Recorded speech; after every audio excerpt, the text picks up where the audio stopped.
إن الحمد لله نحمده ونستعينه ونستغفره ونعوذ بالله من شرور أنفسنا ومن سيئات أعمالنا من يهده الله فلا مضل له ومن يضلل فلا هادي له أشهد أن لا إله إلا الله وحده لا شريك له وأشهد أن محمدا عبده ورسوله. Ikhwani fid din, jazakumullah. Perkara yang dapat menghilangkan sikap istiqomah. Jadi ada perkara yang menghilangkan sifat istiqomah. Yang pertama, kekafiran, kesyirikan, murtad, kemunafikan. Ini menghilangkan orang dari istiqomah. Kemudian perbuatan bid'ah. Jadi kita nggak bisa main-main dengan bid'ah. Bid'ah itu membuat orang jauh dari siratal mustaqim. Karena perbuatan bid'ah sudah keluar dari siratal mustaqim. Ketiga, perbuatan dosa dan maksiat. Tadi sudah saya sebutkan, dosa dan maksiat nggak bisa dianggap ringan. Dulu para sahabat itu menganggap perbuatan dosa itu seperti dia berada di bawah gunung, gunung itu akan menimpa dia.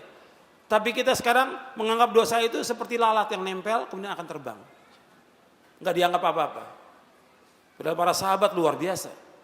Menganggap perbuatan itu dosa sangat besar dan takut dia kepada dosa. Kalau sekarang orang berani kepada perbuatan, nggak takut dia kepada Allah Taala. Padahal di antara doa Nabi mohon kepada Allah diberikan apa? Di antara doa Nabi mohon kepada Allah agar diberikan apa? Rasa takut. Yang takut ini menghalangi antara beliau dari perbuatan dosa dan maksiat. Allah maqsim lana min khasyatika ma tahulu bainana wa baina ma'asik. Ya Allah, berikanlah kepada kami rasa takut. Yang takut ini menghalangi kami dari berbuat maksiat kepadamu. Nabi minta kepada Allah rasa takut. Makanya kalau antum nuntut ilmu, mestinya yang muncul dari nuntut ilmu itu apa? Apa? Rasa takut. Kata Imam Ahmad, al-ilmu apa? Khasyatullah. Kata Imam Ahmad, ilmu itu takut kepada Allah. Aslul ilmi khasyatullah. Bahwa asalnya ilmu takut kepada Allah. Sekarang banyak orang gak takut kepada Allah. Takut kepada Allah. Makanya kalau kita nuntut ilmu mesti tambah takut kepada Allah. Jangan melanggar, jangan berbuat maksiat. Apakah durhaka kepada orang tua, apakah makan riba, atau berbuat yang haram, atau menzalimi orang, atau mengambil harta orang lain. Takut dia kepada Allah. Takut. Dia tambah dia nuntut ilmu, tambah takut kepada Allah. Seperti itu. Makanya perbuatan dosa dan maksiat ini akan membuat orang tidak istiqamah. Yang keempat, berteman dengan orang yang tidak baik agama dan akhlaknya. Maka cari teman-teman yang baik akhlaknya. Sebab apa? Sebab teman punya pengaruh. Tadi saya contohkan, ada satu. Siapa? Muridnya siapa? Ibnu Abbas. Ibnu Abbas ini ulama sahabat. Yang dia belajar dengan Ibnu Abbas. Karena dia berteman dengan ahlul bid'ah. Jadi apa? Jadi ahlul bid'ah. Sebab kata Nabi, al-mar'u ala dini khalili falyanzur ahadukum man yukhalil. Seorang itu tergantung daripada agama temannya. Maka dia perhatikan kepada siapa dia berteman. Kemudian yang kelima, yang merusak atau membuat kita tidak istiqomah, cinta dunia dan tamak kepada dunia. Ini yang terbanyak ini. Di samping yang tadi juga ini. Banyak orang gak istiqomah karena dunia. Sibuk dengan dunia, tamak kepada dunia. Rezeki sudah diberikan oleh Allah. Kita wajib ikhtiar untuk mencari nafkah, mencari rezeki, wajib kita. Tapi sekedarnya. Ini enggak kita sibuk terus dari mulai pagi sampai sore sampai malam, terus seperti itu. Setiap hari habis waktu kita.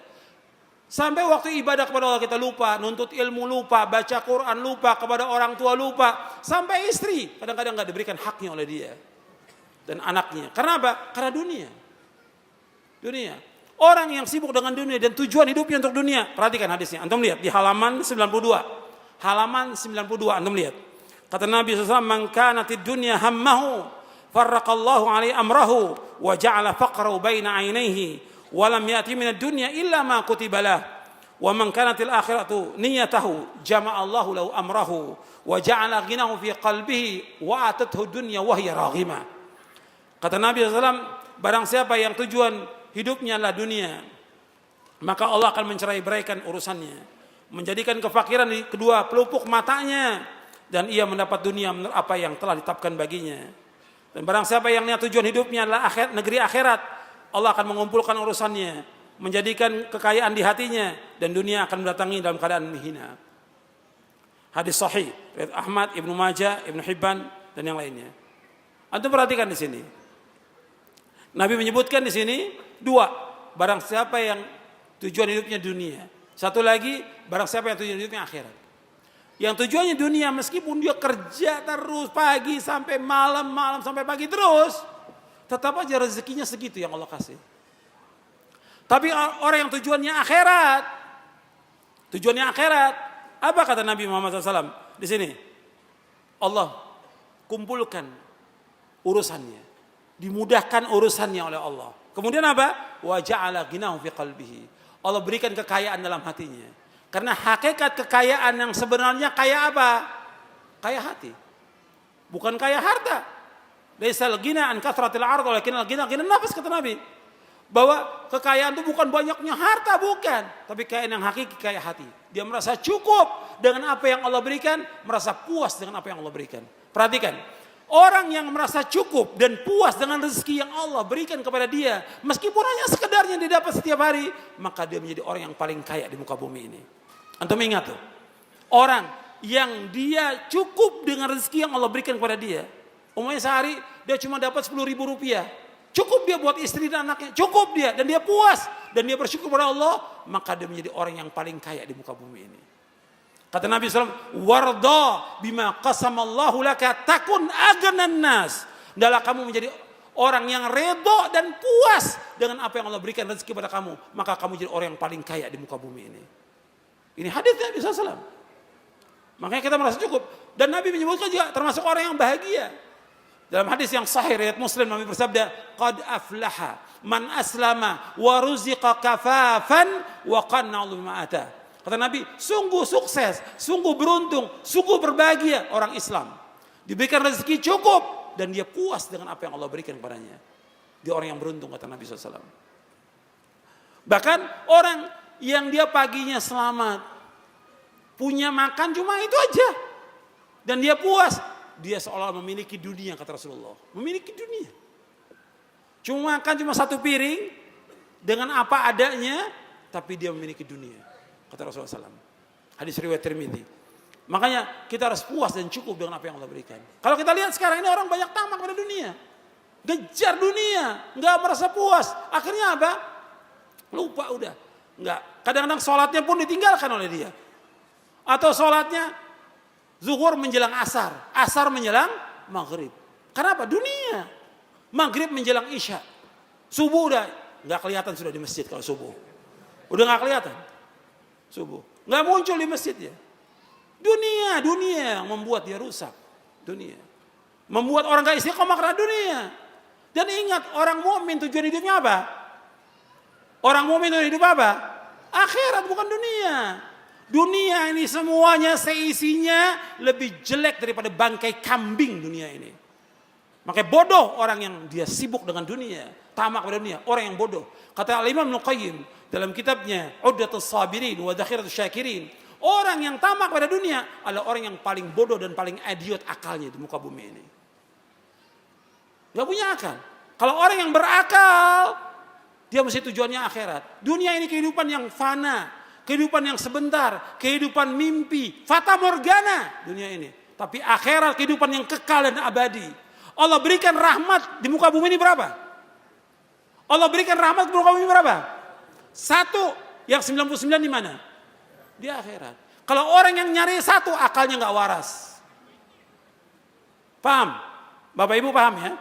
Yang dicari yang mana? Akhirat. Orang yang beriman yang cari akhirat. 99 rahmat Allah sediakan di sorga. Bukan yang satu rahmat. Yang satu rahmat Allah berikan kepada semuanya. Kepada orang kafir, orang fajir, munafik, manusia, binatang, semua diberikan. Satu rahmat oleh Allah. Tapi 99 untuk orang yang beriman nanti di sorga.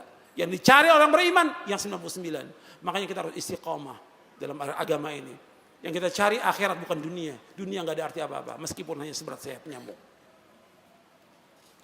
Kemudian yang keenam, yang membuat manusia ini rusak, dan tidak istiqamah itu fitnah syahwat dan syubhat. Syahwat dan syubhat, hawa nafsu dan syubhat. Saya sebutkan di sini fitnah syahwat, fitnah keduniaan seperti harta, kedudukan, pujian, sanjungan, wanita dan lainnya. Ini fitnah. Fitnah syubhat adalah fitnah tentang pemahaman, keyakinan, aliran, pemikiran yang menyimpang. Fitnah syubhat, fitnah kesesatan, maksiat, bid'ah, kezaliman, kebodohan, keyakinan, pemikiran serta pemahaman yang sesat. Fitnah syahwat membuat rusak niat dan tujuan dalam ibadah kepada Allah. Saya ulangi, antum lihat di halaman 95. Halaman 95. Fitnah syahwat membuat rusak niat dan tujuan dalam ibadah kepada Allah. Dan fitnah syubhat membuat rusaknya ilmu dan keyakinan. Jadi kalau fitnah syahwat membuat rusak niat dan tujuan dalam ibadah kepada Allah. Fitnah syahwat tadi seperti harta, dunia, pekerjaan, pangkat, jabatan, uang dan yang lainnya. Nabi ini nggak takut umatnya fakir, nggak takut. Yang Nabi takut dibukakan pintu dunia. Sehingga rusak tujuannya. Yang mesti tujuannya dia akhirat, jadi tujuannya apa? Dunia. Ini makanya fitnah syahwat membuat rusak niat dan tujuan ibadah kepada Allah. Adapun fitnah syubhat membuat rusaknya ilmu dan keyakinan. Syubhat atau pemikiran yang rusak, pemahaman yang sesat, membuat apa? Yang tadi ilmunya benar rusak dia ilmunya. Karena apa? Karena itu syubhat yang datang kepada dia. Bukan mustahil orang yang belajar di luar atau di Timur Tengah masuk syubhat dan menjadi tokoh penyesat umat. Dan itu terjadi yang seperti itu karena apa? Karena syubhat yang masuk di kepalanya dia. Rusak ilmunya yang sekian lama dia hafal Quran, hafal hadis, rusak karena syubhat masuk pada dia. Dan rusak juga keyakinan dia kepada Allah Subhanahu wa taala. Ini orang-orang yang disesatkan oleh Allah dengan ilmunya. Kenapa? Dia mengikuti hawa nafsunya. Afara'aita man ittakhadha ilahahu hawahu wa adallahu Allahu ala ilmin. Tidakkah kau perhatikan orang-orang yang dia menjadikan hawa nafsunya sebagai Tuhan? Allah sesatkan dengan ilmunya dia. Disesatkan oleh Allah dengan ilmunya. Makanya kita hati-hati bahwa kita belajar yang jelas Quran dan Sunnah ala fahmi salaf. Yakini ini, fahami dengan benar dan pegang teguh. Dan mohon kepada Allah istiqamah di atas jalan yang hak sampai kita diwafatkan oleh Allah. Yang paling mulia karamah itu tetap di istiqamah. Makanya dikatakan oleh Syekhul Islam Ibnu Taimiyah, ghayatul karamah luzumul istiqamah. Ghayatul karamah luzumul istiqamah. Mulianya tujuan dari karamah, kemuliaan. Karena orang kan melihat karamah kan. Wali-wali itu punya karamah kata mereka. Wali punya karamah, kekeramatan. Kata Syekhul Islam, bukan itu tujuannya. Karamah yang sebenarnya bagaimana dia istiqamah sampai dia diwafatkan oleh Allah, istiqamah di atas tauhid, istiqamah di atas sunnah, istiqamah di atas manhaj salaf, istiqamah dalam dia mengikhlaskan ibadah kepada Allah, istiqamah dalam ketaatan, istiqamah dalam menjauhkan semua perbuatan maksiat. Saya pikir cukup sampai di sini, mudah-mudahan bermanfaat. Wassalamualaikum warahmatullahi wabarakatuh.